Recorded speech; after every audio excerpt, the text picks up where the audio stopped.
Let's see.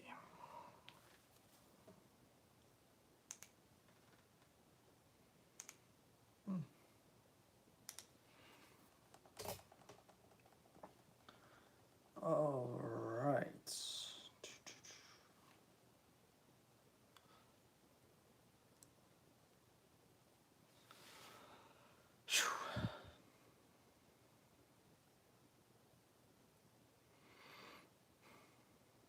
Hello, Kyle Busch Larson. How's it going? Hope you're having a good, what is it, afternoon? It's still afternoon for a couple more hours here. Whew, man. Time is tough sometimes. Feels like it's 4 o'clock, 5 o'clock, but it's actually not. It's like barely 3 o'clock. I'm doing good. Good day, I guess. Couple classes in the morning, that was about it. Back here now. Not much else to it. So yeah, good day. Live in Michigan and it's freezing. Well, the weather here in Alabama, it's not freezing. It's not really close to freezing, but it's the coldest it's been since the winter. I went outside this morning and it was about 52, 53. Wore a long sleeve shirt for the first time in quite a while. Yeah.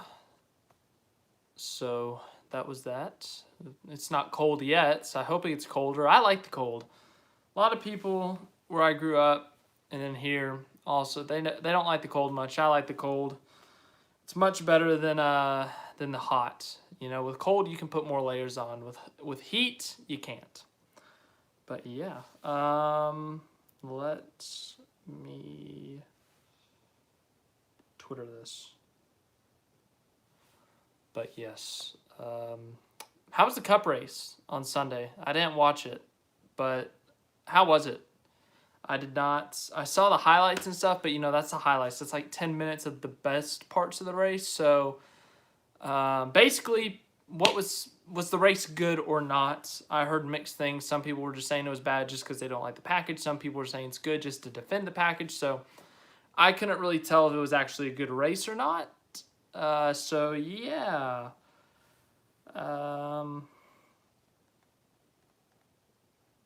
Let's see. Let me post about this real quick. All right. I missed that comment. I don't know what it said. I'll get back to it. Give me a second. Let's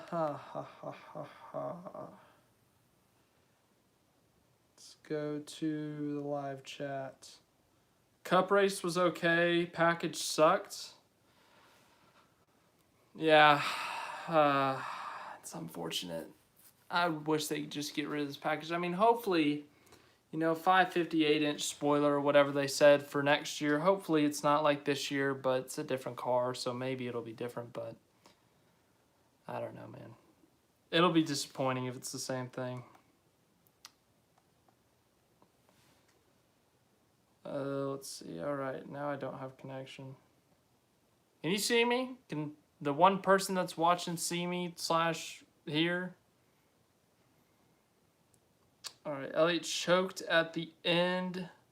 Kind of he hit the wall 3 times in a row chasing down Larson. Yeah, I saw they hit the wall. I didn't know if he had like smacked it or if he had just, you know, like kissed it. But yeah, I saw he had hit the wall. But I was not aware of how hard he hit the wall. But the pictures, the video, whatever, it didn't look that bad. So it looked like he was able to manage it.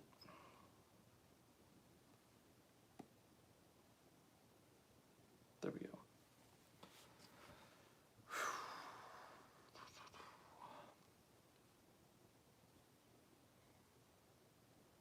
He hit it harder each time, but never really too hard. Yeah, it was it was like Kansas. The same thing happens at Homestead. Even Bristol sometimes, where you just you go a little bit too high on the top, and then when you go too high, you just barely touch the wall. When you barely touch it, it's like a magnet almost, and it just pulls you, and you just run against the wall.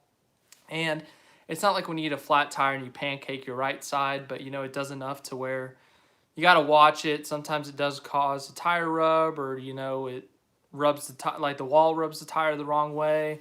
You get a flat, so it's definitely not something to mess with, but sometimes it does. Like Sunday, what it looked like, it ended up being fine. Was it a party atmosphere at COTA? Yes. That was one of the biggest crowds I've probably ever seen, and then one of the biggest kind of excitement I've ever seen. Just because, you go to a football game or something and you're rooting for one team, you're rooting for another team, something like that. So, everyone's in unison. But for this, even when people didn't have their favorite driver, like when Verstappen took the lead from Hamilton, there was a huge roar from the crowd. Like from where I was sitting, you could see people across the way.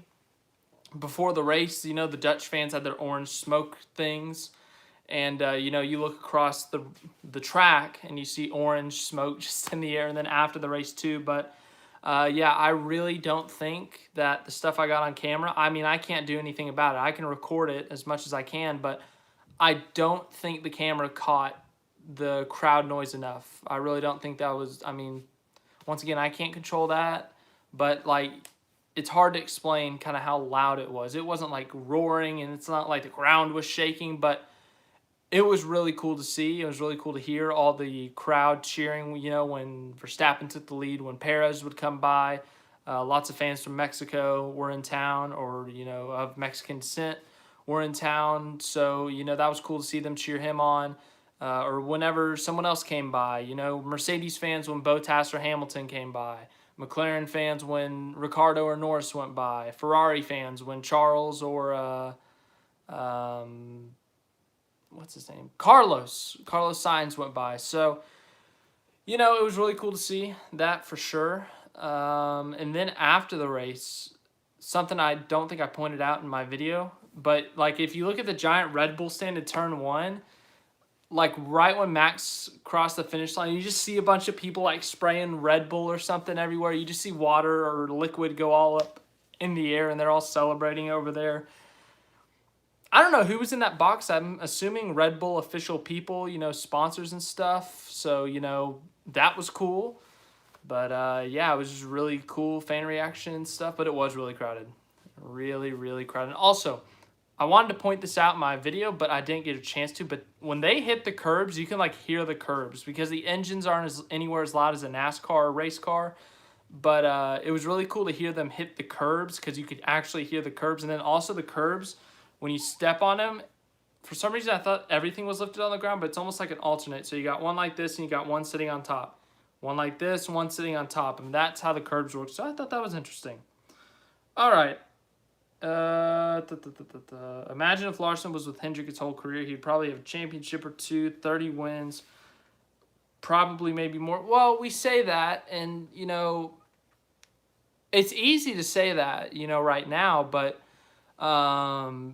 if you go back, if you put Larson in Hendrick, he would have come into the sport in 2014. So 2014, I'm sure he would have gotten some wins.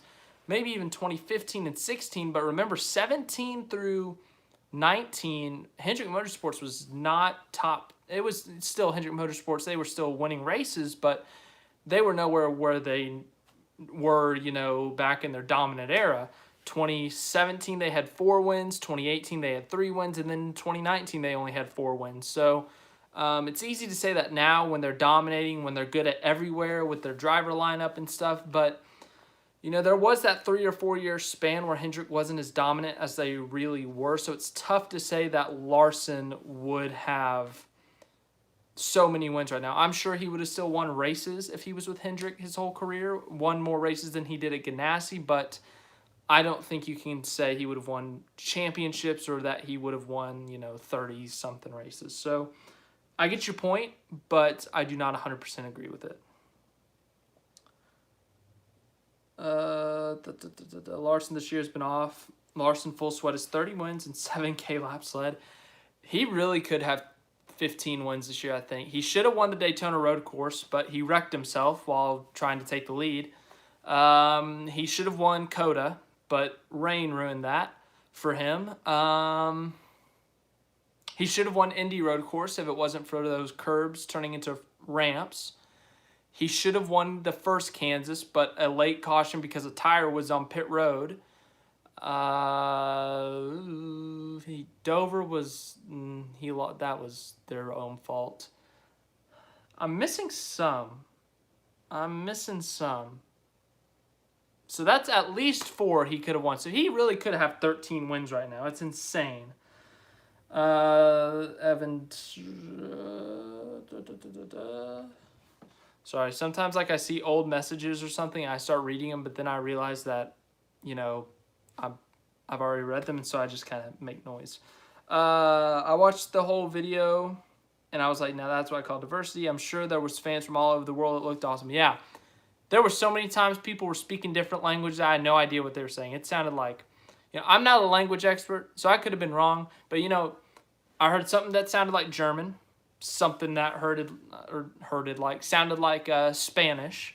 I'm gonna say Dutch. They were wearing Max Verstappen shirts that were orange, so I'm gonna say Dutch. That could be wrong. I know there are Max Verstappen fans that aren't Dutch, but I mean, maybe some Italian. I mean, you heard a lot of languages. That's the most I've heard languages spoken outside of a classroom setting, or, you know, in a foreign country. So it was really cool, you know, just to see all the different shirts and stuff for different teams, and then also just kind of to see, or like to hear where people came from. I overheard one couple talking. They're like, yeah, this is our first F1 race. We came all the way from, like, I think they said New Hampshire. So, you know, northeast of the United States. And, you know, I'm sure there were people from all over the world. But that was the only example that I actually heard someone say. But, you know, I never heard anyone say, oh, I came all the way from Germany, or I came all the way from Brazil, or something like that. But yeah, that was really cool. And then also, like, the reception on my videos this past week has been really great. Really, this whole month has been great for the channel.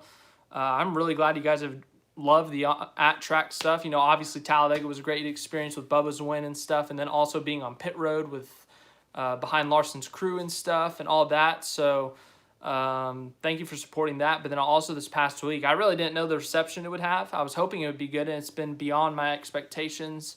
It seems like you guys loved that video on just the final couple laps from Sunday. But then also just the whole thing that I put together, 25 minutes of just what I saw this weekend. It's been really well received. And then also just like viewers all over the world, whether you're a person who's watched me for a while now or you're new, thanks for watching. Thanks for the support. It really does mean a lot. This month has been amazing for me. For the channel, so it really does mean a lot that you are watching, that you are actually enjoying it, what I'm putting out there. So it really does mean a lot to me.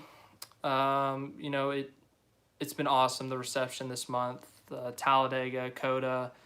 It's been awesome, you know, to see people now for F1, to see people from all over the world watching it and enjoying it. Like, I got a couple comments, one from Brazil, one from the Netherlands.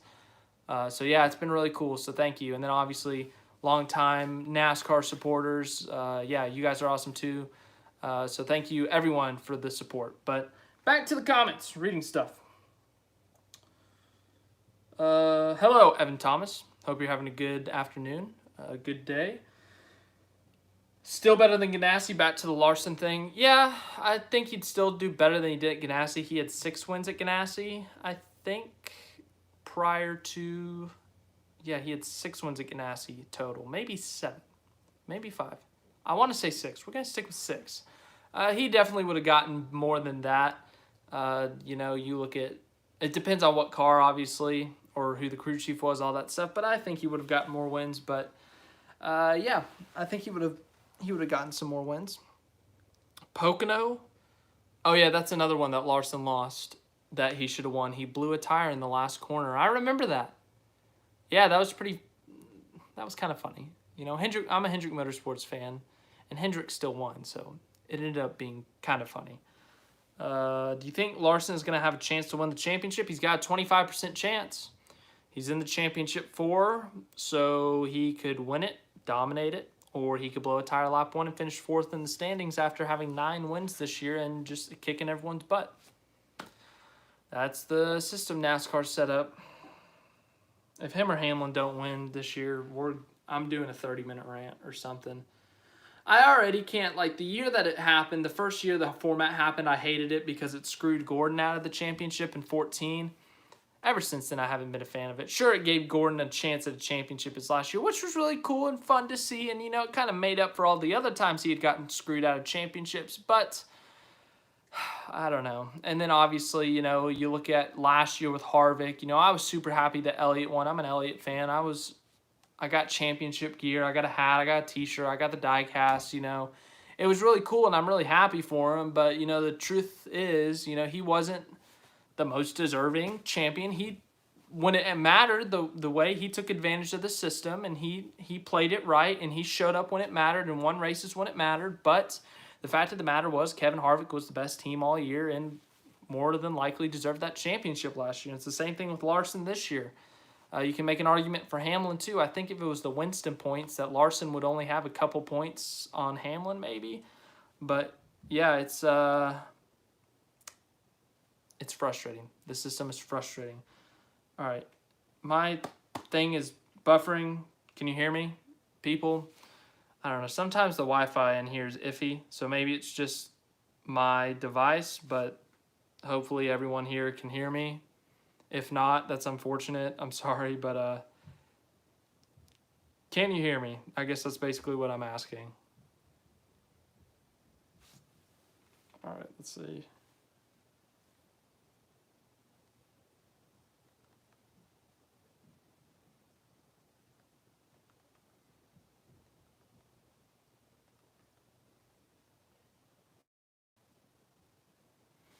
All right, I'm going to assume that you can still hear me. We'll hope this works. All right, I see you can hear me. Do you think that Kyle... Oh, I just read that. See, I do this every time. Rick Hendrick Motorsports, this best year ever. Oh, I disagree with that. I think the best season they had, I think 14 was better. They probably have like an early 2000s, like a Jimmy Johnson year or a Jeff Gordon year that they had better. So I would not say that this was their best year. I would disagree with that statement. Also now talking about NASCAR, William Byron is on a roll. He should have had 3 straight 1-2 finishes at the Roval, Kansas, and second at Texas. Yeah, he was pushing too hard at the Roval, plus some cautions screwed him over. Kansas and Texas... if it wasn't for Larson, he would have had winning speed there. He could have won both of those races. So he's been on a tear. So hopefully they can carry that positive momentum into next year with the next gen car and have another breakout year. All right, everyone can hear me. That's great. Behind the scenes video was nice to see. You went on the track and people take selfies. Yeah, that was something I had read about the whole track invasion thing, whatever they call it. And I didn't know what to expect. I thought people were going to get, like, trampled over. I didn't know how you were going to get on the track. It said entrances at, like, turns 1 and 19, so I didn't know what to expect. We were in turn 2, and so I was like, we're probably not going to be the first. We're not going to get a good view of the podium, but maybe we can get on track in time to see the celebration on the podium. Well, there was a huge line because there were probably 10,000 people on that hill in turn 1, and we were stuck on top of the hill outside of the fence in turn 1, and we had to wait about 15 to 20 minutes to get onto the track. And by that time, you know, we're still standing on the hill outside of the track as they're playing the Dutch and Austrian national anthem for Max. And so everyone's just kind of like, well, we can hear it, but we're not seeing it. So it was unfortunate that we didn't get to see it, but it was still extremely cool to go on the track. I've never been on Coda's track before. I've only been to it once before, and that was for NASCAR. And it was really cool. The hill was so cool, you know, to go down that hill, to get on the curbs and stuff, to see all the rubber off the sides. I picked up a piece of rubber. I'm going to say it's from the Formula One race. I can't prove that it was. I'm sure some scientist could, but it's somewhere over here. It's somewhere. My desk is kind of scattered right now. I haven't really cleaned it up in a couple days. But just take my word for it. I picked up a piece of rubber. It's somewhere over there. But yeah, it was really cool to be on the track, to see the pit road. And then after the race, I didn't realize they left all the cars out before like they inspected them or whatever. And so we're literally like staring at the cars and just, you know, taking pictures, taking videos, seeing the crews mess with everything. We didn't see any drivers or any like team bosses or something, but it was still really cool to see the cars. You know, we saw Mazepin's car, Stroll's car, Vettel's car, Leclerc, Sainz, Kimi's car. Everyone's was lined up, but you know, the front of the field, some of those bigger names that like Verstappen, Hamilton, they were all next to each other, and so the fence was all stacked up right there. So I tried to find the gaps towards the end where the cars weren't as crowded. No games or security. There were gates that you could get in. That's how we got in. And security, like there was security on the pit road, like blocking off the pit entrances so you couldn't get in. And there were gaps on the fence on pit road, so there were some guys standing in between the gaps, some security guys, so you couldn't jump onto pit road, jump through. So there was security on the pit road for sure to make sure no random people got on and started like, you know, I don't know, running onto the pit road screaming at people or trying to sit in the car or something crazy like that. So they had a lot of security on the pit road. It was very secure. They did a really good job at keeping that secure. So yeah, there was a lot of security. Obviously the pit wall and the fence on the pit wall helped prevent people to get on there too. Denny Hamlin should be champion this year. Him or Larson, but you know, the system could have one win Brad Keselowski or one win Joey Logano win it this year. They win at Martinsville, they win at Phoenix, they're the champion. I hate the system. It's so stupid. I hate it. I really do. I've said this 1,000 times. I just can't stand it. It's stupid. Serious question. What did you see different at the F1 race compared to a NASCAR race? What can NASCAR do better? Because F1 has a huge crowd and it seems like there's more fan interaction. That is a great question. You know, obviously COVID has kind of messed with things, has kind of changed things, the way things go.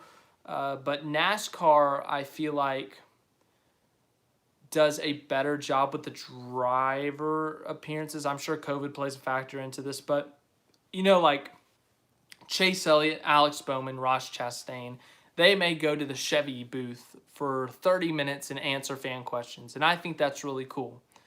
That, I don't think that's a thing in F1. Correct me if I'm wrong. I could be wrong.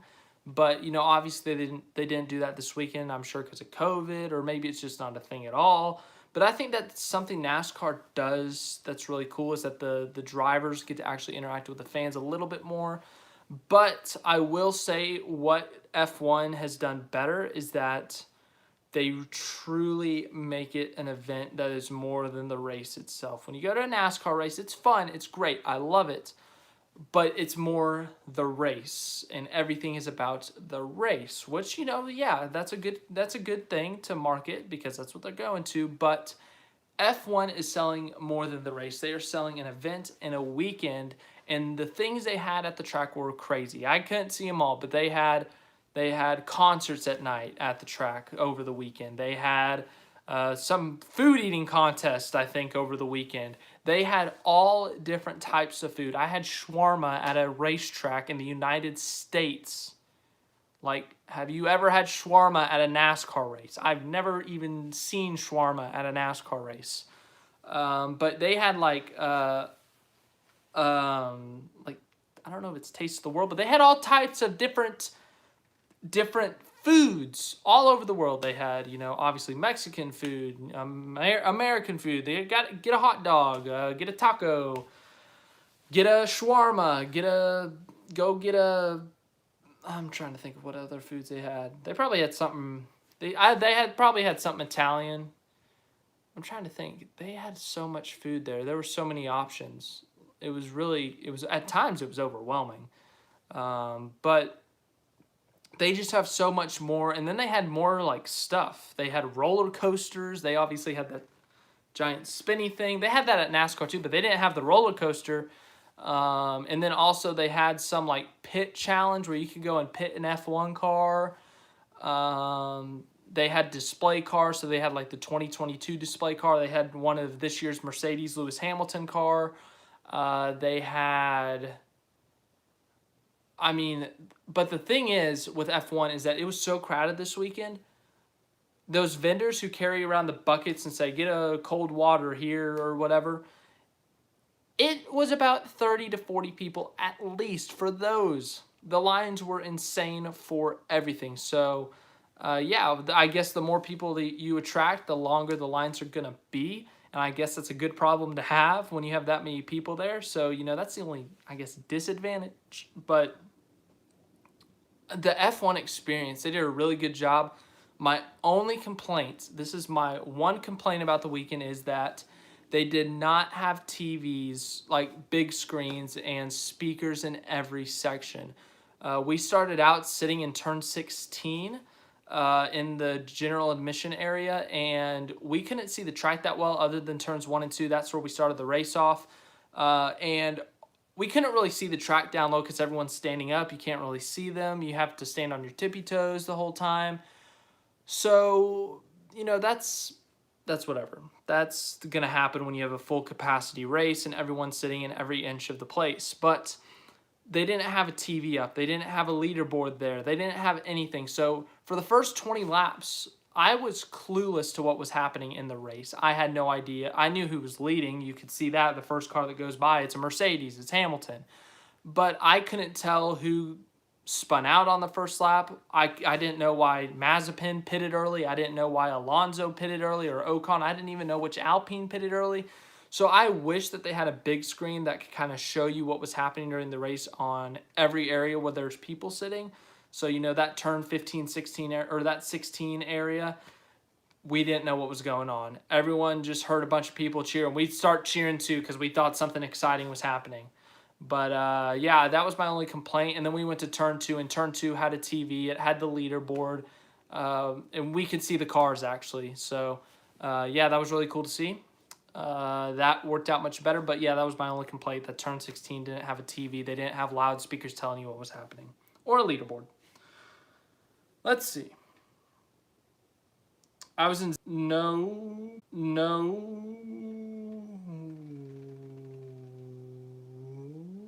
I think that says you couldn't go on the track there. I'm assuming that it with COVID, has affects everything still. So I'm assuming that COVID may have had a factor in Zandvoort. I'm not sure. I have zero clue what COVID is like in the Netherlands like right now. I have no idea what the local officials in Zandvoort were saying at the time. So if this was 2 years ago, maybe you could have gone on the track. Maybe you could have done the celebration. But I genuinely don't know what to say there. I genuinely don't know why they didn't have it, or maybe they just didn't have it. So I know they had a pretty full crowd there. It was pretty loud watching it on TV for Zandvoort, all the Dutch fans. But, yeah, I really don't know why they didn't let you on the track there. That's a question I would not be able to answer. Shawarma, it's like SHWARMA, I want to say. That might be wrong. That's my best guess, though. Let's see. With the tickets pricing, I literally know anything about F1 because of your channel. Well, I guess we're learning together because I don't know everything about F1. But, yeah, it's much pricier than a NASCAR race. That is for sure. Usually, the general admission tickets were probably more than, the best seats for NASCAR. And that's just like a grandstand ticket. So, yeah, it's expensive for sure. It's with NASCAR, you can get cheap tickets. You can get $50 tickets and whatever. Go sit in some not so great seats, but you still get to see a lot happening. Whereas F1, it's your one race in the country a year, and, there's a ton of people coming. It's an international sport. It's a rich sport, so, it's going to be more expensive. So, yeah, it's more expensive, but, yeah, man, I'm learning F1 with you. Let's see, Steph2222. I'm learning F1 with you. I feel like I've learned a good chunk overall, you know, obviously the first thing I was all about was the history of F1, or not the history, the current drivers and stuff, and that was really cool to learn about that. But then, you know, I'm sorry, I was reading something, but to learn about the drivers, to learn about their personalities, where they've been in their careers, what they've done in their careers, that was my first thing. But then, like, probably June of this year is when I started to get into the history. And dude, I'm telling you, I love the 80s and 90s of F1. Senna, Prost, Mansell, who else was in there? PK was in there. Schumacher, that was the start of his career. I love that era. Like, I could watch those highlights. I did watch those highlights for months. Like, it's insane. Like, I love Senna. Senna, to me, is the GOAT. I'm going to say it. As someone who's been a fan for a year, you know, look, I don't know as much about F1, so you could have a different opinion. I could sound like an idiot, but I've seen many people say Senna's the GOAT. I think in terms of raw talent, yes, but also what he did in his career. Obviously, his career was tragically cut short. That was reading about that weekend that he died, watching that documentary on Senna, and then them talking about it, watching things about his death. Like, it's so tragic. And, like, really that weekend, at least after Ratzenberger died on Saturday, nothing on Sunday should have happened. Like, it's crazy. That weekend was just crazy. But anyways, back to my point. Dude, I loved that era of F1 history, the 80s and 90s. Someone said Lauda in the comments. Yeah, Lauda, he was the 70s, 80s. I watched the movie Rush, and I think Niki Lauda himself said it was about 80% accurate. So I've really enjoyed actually doing a lot of research on F1 history. But yeah, I would say my favorite era was the Senna era. So the 80s and 90s, that was a really, really fun thing to watch. You know, just those highlights, reading up on those drivers. But yeah, I also think that Prost is like one of the most underrated champions because, you know, he raced with Senna and stuff, and Senna gets all the attention. He was the flashier one. He was probably the more controversial one. But, you know, Prost, I feel like Prost, he's not disrespected, but he's overlooked. You know, he's a 4-time champion, a 51-time winner. I feel like he's the most overlooked, so I think he deserves more recognition than he gets. So I really think he could be up there in the top 5 of the greatest F1 drivers ever. But then again, I'm a new fan, so I could sound dumb, but I really think Prost is extremely overlooked. Extremely underrated champion, and he's a 4-time champion, 51-time winner. It's crazy what he did. And then also, I mean, he beat Senna in the same equipment. It was controversial. 89 was controversial. He intentionally wrecked Senna, but then Senna turned around and intentionally wrecked him in 90, so call it even, I guess. God, 90, that was bad. 90 was bad between Senna and Prost. That wreck at Suzuka in 90, that was really bad. Really, really bad. I'm telling you guys, I could talk about everything I've read and watched from the 80s and 90s. I could talk about this for hours, people. Like, I love that era so much. I absolutely love it. I still watch those videos if they come up in my recommended. I love that era. Like, I seriously have a tab pulled up on my computer right now. I'm debating if I should get a Senna hat or not.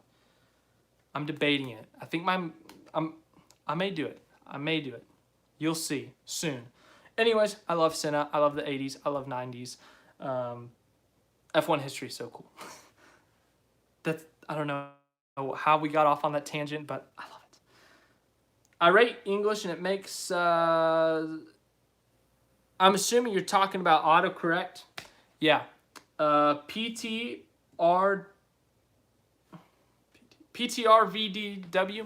Autocorrect messes with me too. I hate autocorrect.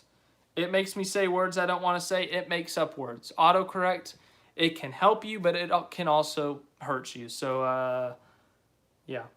Sorry about that. But you had to be vaccinated in Zandvoort? Okay. All right. Then maybe, I don't know.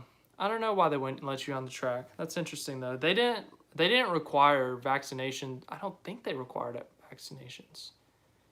No, they didn't require vaccinations. I guess, nah, I don't know. I don't think they did. Are you going to the LA Clash? It'll be the first time to see the next gen car in action. I will not be going to the Clash. the LA Coliseum was a couple hours down the road, then yeah, sure. But I'm on the eastern part of the United States, and this is all the way in California. You know, I'd A, have to get over there, and B, I'd have to, you know, pay money for a place to stay to get to the track. So, no, I will not be going to the Clash. I can say that definitively. But I think I'm like a 6 or 7 hour drive from Daytona, or like an hour and a half flight. And I will say, I'm considering going to the Daytona 500. I'm not going to lock it in. I'm not going to tell you for sure, but I am thinking about it as of now. I am thinking about it. Let's see. First time oh my gosh, I can't speak. This year, first time Rick Hendrick Motorsports 2 champion Final Four. That is extremely possible. And every time a Hendrick Motorsports car, with the exception of 2015, has made the Final Four, they've won the championship. 2016 with Jimmy, 2020 with Chase. If Chase and Larson are in that Final Four, they got a 50% chance. Hendrick does. But if Chase becomes the first back-to-back champion in this format, that'll be cool and all. But oh my gosh, the Twitter comments are going to be awful of Mickey Mouse memes. It's going to be Mickey Elliott with another Mickey Mouse championship. It's going to be annoying. It's going to be kind of funny, though. I'll admit it will be kind of funny. But yeah, I still think Larson will be the favorite there. It doesn't matter where we're going. We could be going to Larson's worst track. He'd be the favorite. What did you think of Danny's Texas routine? So I'm a Texas fan. I'm a Texas Longhorn. Hook 'em Horns. Our football program is a joke, but ever since 2010.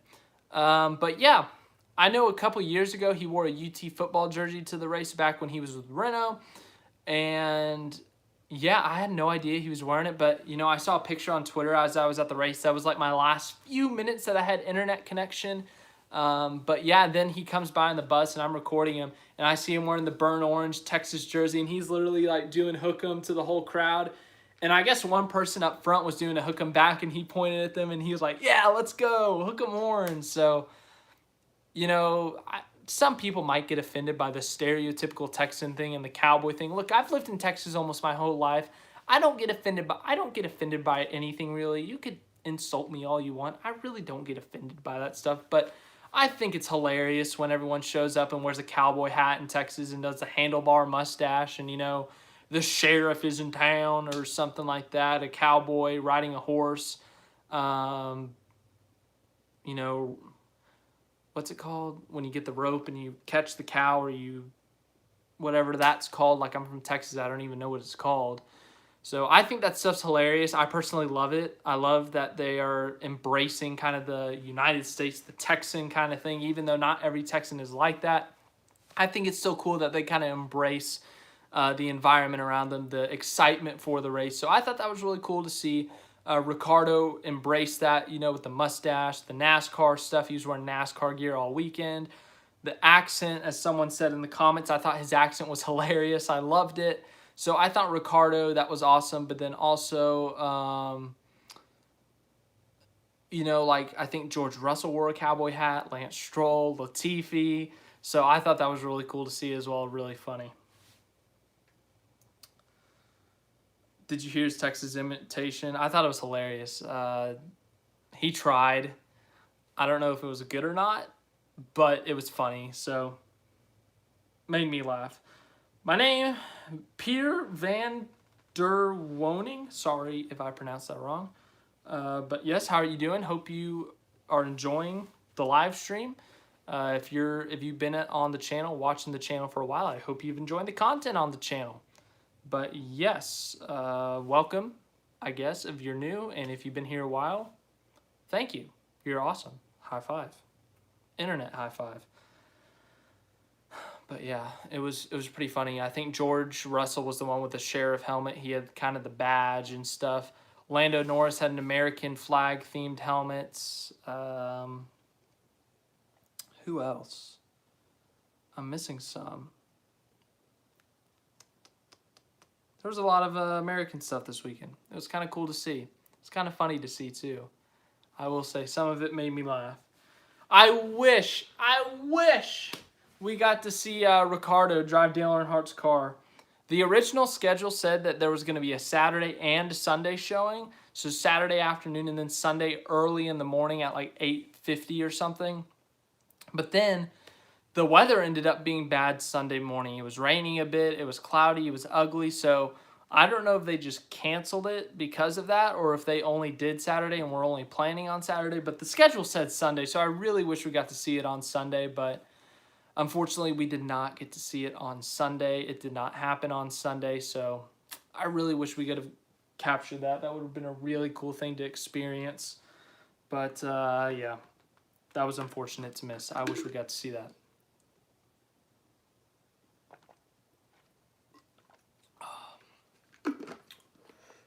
Who do you think the other three in the championship will be?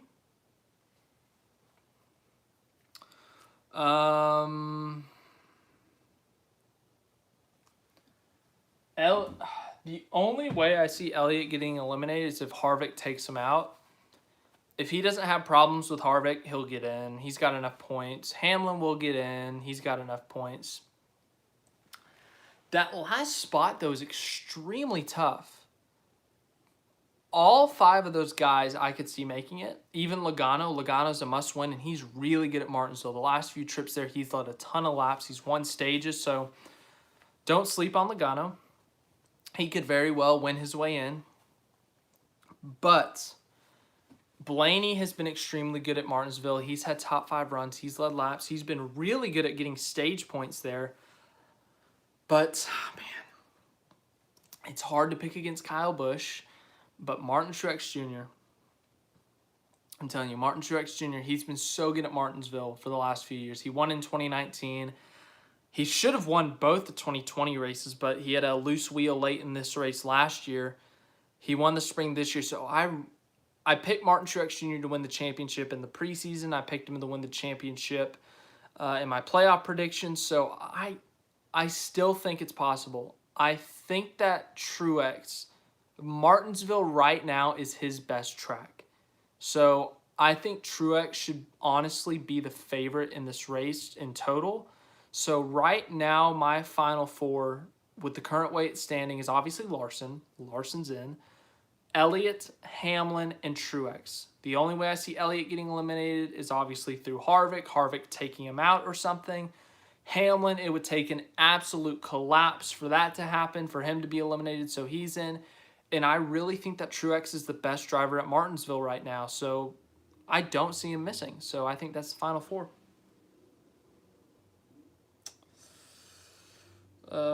Yes, it was recommended, so I'm happy to see the same interest. Yeah, I'm really glad that, I guess, my video was recommended to you, so I'm glad you enjoyed it. Glad you're watching, Peter. And, yeah, hopefully I can keep making you happy with whatever I'm making, that you enjoy it. But, yeah, woo Formula 1. But, yeah, really glad you're here. Really glad you're watching. NASCAR missed a golden opportunity. Carl Edwards should not retirement. That's Carl Edwards' decision. I can't do anything about it. NASCAR missed a golden opportunity with only taking 1 car to the test. I would have paid money to watch Dale Jr., Tony, and Clint racing and testing out at the fenders. That would have been awesome. I saw some clips from the next-gen car test at Bowman Gray. That was really cool to see. Clint Boyer, Tony Stewart, Dale Jr. all got back in the car to test the next-gen car because they're doing a tire test for the LA Coliseum for the Clash next year. So that was really cool to see. But, yeah, that would have been really cool to get 3 cars out there, see them race, see them bump fenders a bit, see how that would work. But, yeah.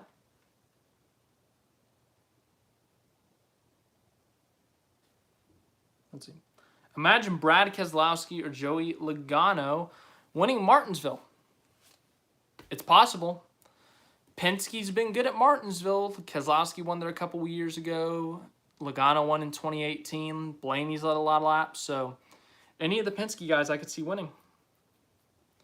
Did you get to see the Kansas race? I just got here. No. I honestly forgot that the Kansas race was happening until I was in a line for a bus at the F1 race. Here to learn about NASCAR. That's awesome. Great. NASCAR. Woo NASCAR. Woo NASCAR. Yeah. Glad you're interested in NASCAR.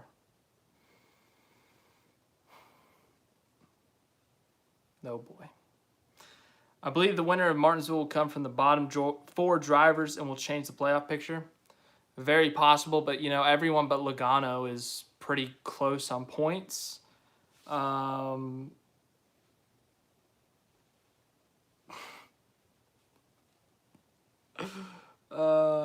funny. But yeah, everyone's close on points except Logano. So I mean, none of them needed to win in order to make it to the Final Four. I think Logano's the only one who needs to win, so they don't necessarily need to win, but I could see it happening. Are you going to the Daytona 500 next season? I'm thinking about it. I'm not going to make a commitment. I'm not going to say yes I am, no I'm not, but I am thinking about it. If I can get the money together, yeah, sure, maybe. That'd be cool. Come on, comments load. Were you hoping Hamilton would beat Verstappen?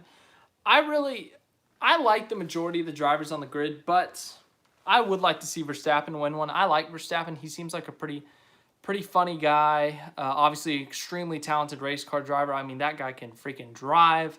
And it's cool to see, you know, competition in the championship. From everything I've read, the past 8 years, I guess, have been not boring, but it's been Mercedes dominated. Even with 2016, when Lewis Hamilton last lost, he lost to his teammate, Nico Rosberg.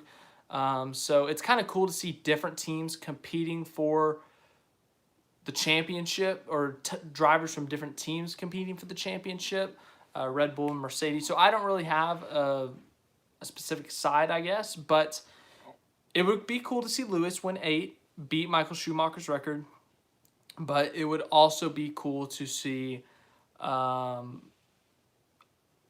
what's his face? Max Verstappen win his first championship. Extremely talented driver. He's been pretty, I guess, what's it called? Not hyped up, but he's had a lot of eyeballs on him for a while now. Jeff Gordon driving a Gen 8, so cool. If Jeff Gordon's driving the next-gen car, I'm about to go to my car and drive there. Do I need to check the internet and see what that means? Or is that just you saying something? All right, I'm going to check Twitter real quick. If Jeff Gordon's actually, you know. All right. Oh, also, did you guys see? There's a thing. So, F1 driver. He was my favorite F1 driver when I originally got into it, because he's from Russia. I was born there, right? Daniel Kvyat.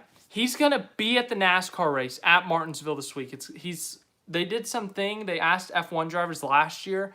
They said, "Hey, what's on your bucket list?" And he said, "Go to a NASCAR race." And according to Gunter Steiner, team boss at Haas, if my thing would load, if this Wi-Fi, why do you not work? I swear, I'm going to scream at the Wi-Fi when we're done here. Not actually scream, but, you know, just think about screaming. But basically, Kvyat's going to be at the race on Sunday, and he's going to see if there's interest in him. I don't know if it's like him driving a car part-time, full-time. Basically, he's gonna put it out there, put his name in a hat to see if he can drive. That would be cool. So, yeah. That would be cool. All right, here it is. From Kelly Crandall, she said, Gunter Steiner says Daniel Kvyat will be at Martinsville Speedway this weekend. Here's the quote. Danny is coming over to have a look at it because Danny, in the moment, doesn't drive an F1. To see if there's anything interesting around for him. Oh, I mean, what? But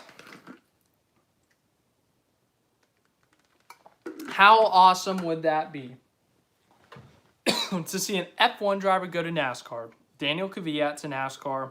I'm all for it. Put him in whatever car you need to do. Put him in a Rick Ware. Put him in a Rick Hendrick. I don't care. Kvyat's going to win the title next year.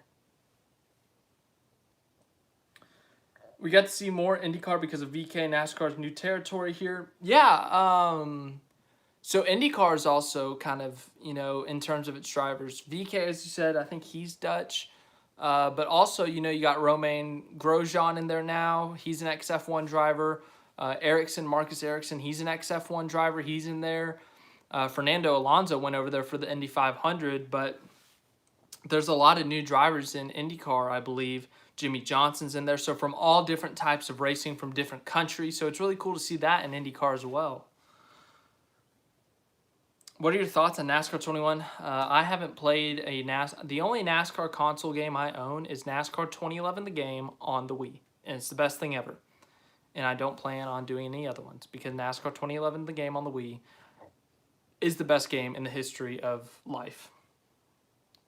So yeah, I've not played NASCAR 21. I've watched a couple YouTube videos, so I don't have a proper opinion on NASCAR 21.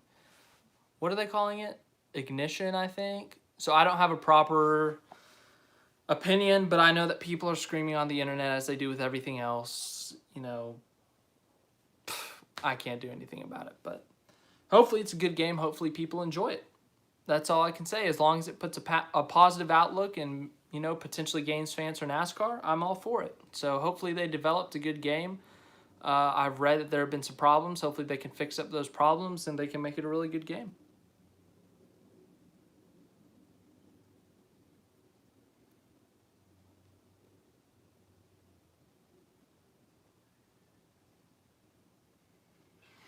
Gonna go a few more minutes here and then we'll call it a day.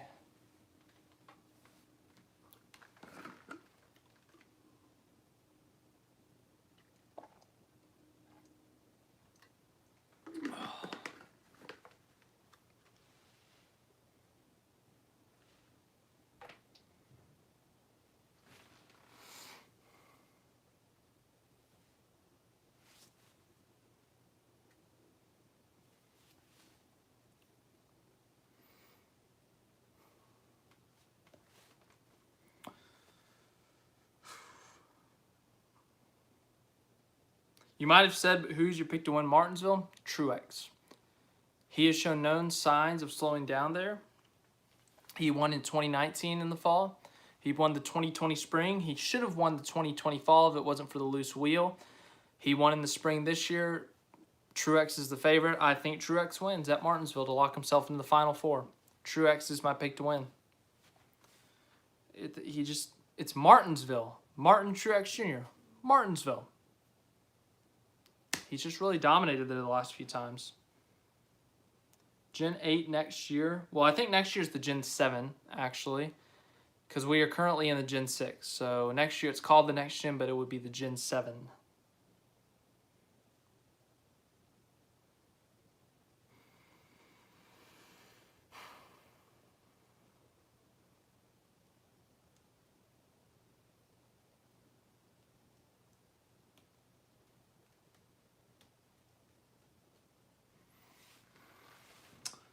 Yeah, I'm looking forward to that car, though. Hopefully it doesn't stink. Hopefully it can put on some good racing. Hopefully it doesn't, 550 isn't just flooring it the whole time. And aerodynamics sucks. Kyle Larson wins Martinsville 4 in a row.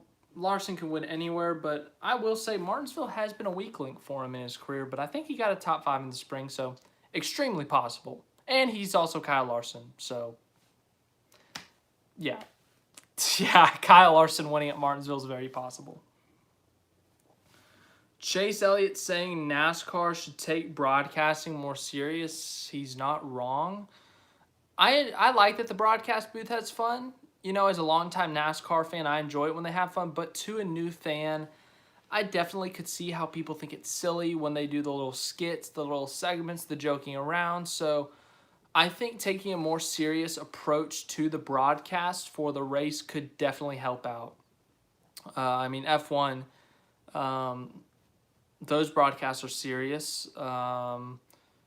But they also, you know, they make jokes every once in a while, but you know, it's definitely a more serious thing, and I think NASCAR should try that too. But the F1 broadcasts are perfect. There are no commercials. NASCAR needs to give us an option for no commercials. You can pay like $5 a month, commercial-free NASCAR. It's not that hard, but apparently it is for NASCAR.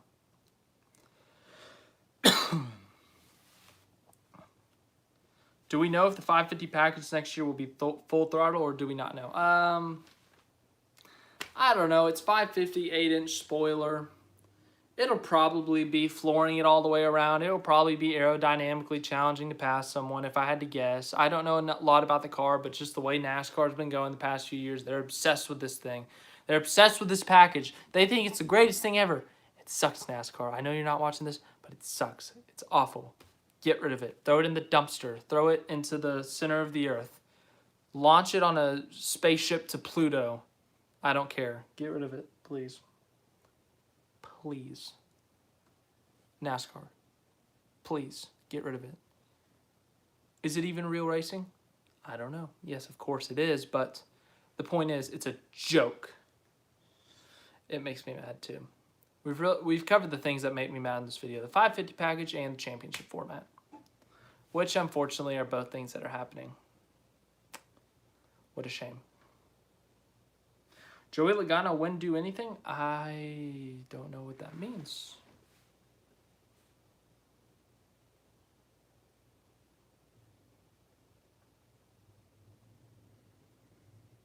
The future of NASCAR, super speedway, short tracks, and road courses? Yep, that's about right. I'm fine with taking intermediates off the table, but there are good intermediates, Chicago, Kansas, Homestead, Vegas, that all deserve dates. Just don't run the 550 on them. Actually make them drive. And Texas used to be good until they shot themselves in the foot and completely ruined 1 and 2. I can't do anything about that, unfortunately. That makes me so mad. I actually like the playoff format, and you're allowed to. You're allowed to like the playoff format. I'm not going to sit here and tell you you're not allowed to like it. You're allowed to have your own opinion. I may say Jeff Gordon's the best driver of all time. You can say Jeff Gordon's the worst driver of all time. We're all allowed to have opinions. That's what we're all about here. So if you like the playoff format, good for you. I am glad that you enjoy it. It's just that I don't. That's my opinion. You have your opinion. So, yeah, we disagree. But I am curious to see why you do like the playoff format. Joey Logano do anything for Win Same 2018? I think you're trying to say, yeah. Yeah, he would wreck someone for the win. I think that's what you're asking. The answer is yes. Texas IndyCar race was terrible too. I didn't watch it this year, actually. I watched it in 2020. I didn't watch it this year.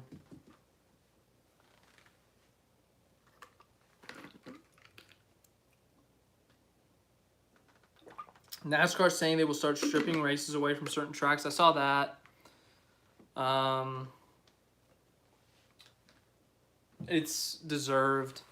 I mean, I love Texas Motor Speedway. I grew up going there, but I don't think there were 20,000, 30,000 people in the stands last week, and they can hold 100,000. That's really sad to see.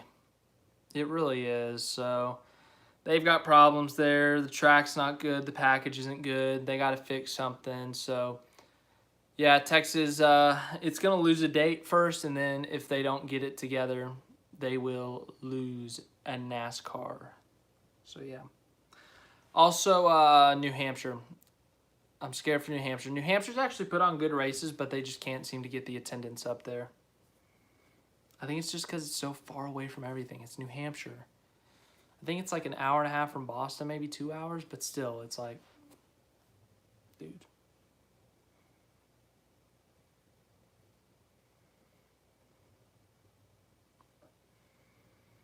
All right. Well, I think I'm going to call that a day. Thanks for tuning into this live stream. You guys asked some really good questions. Had a lot of fun answering your questions, talking to you all. I'll do this more often. NASCAR season's almost finished. F1 races still happening. There's about 6 left, I think. So we'll talk about both of those until both of those seasons come to a conclusion. But once again, thank you for the support. you know, just this whole month with Talladega, back at the beginning of the month, this past weekend with Coda and the U.S. Grand Prix. You guys have really seemed to have enjoyed the content, which I love to see. Really glad you're enjoying it. It genuinely makes me happy to see that everyone's liking it and stuff. It just really makes me happy to see that everyone's enjoying what I'm putting out there. It's just refreshing. It makes me happy to know that you guys are happy. So, yeah, once again, if you haven't seen what I made this past weekend, it's my most recent video, so go check those out. But then the Talladega thing, that was cool too. But yeah, I've just really enjoyed it. Really enjoyed it all. It's been a great month for the channel for me. So I'm glad you guys have enjoyed it, and I'm glad you've been able to go on the ride with me, I guess. So yeah, really fun. Really enjoyed it. This was a good live stream, I felt like. So yeah, I'll see you guys whenever I see you next. Martinsville on Sunday for Cup. It's the elimination race for the Final Four. I think it's the elimination for Xfinity. Maybe trucks too, so we'll have to look into that. And then the next F1 race is not this Sunday, but next Sunday at Mexico. So that will be interesting for Perez, because Perez is going to win. But yeah, thanks again for watching. Hope you guys all have a great rest of your night.